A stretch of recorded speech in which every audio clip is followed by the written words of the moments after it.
Anong pangalan mo? Ako po si Khalid Mamalinis. Mamalinis. Anong tribe mo? Mindanao po. Taga saan ka?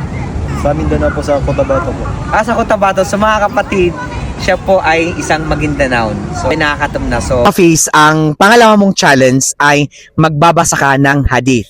So hadith with meaning ng Tagalog. Okay, so kaya ba 'yon? Inshallah. Okay, so kaya? Inshallah. Mashallah. Okay, so simulan natin. Hawakan mo itong mic.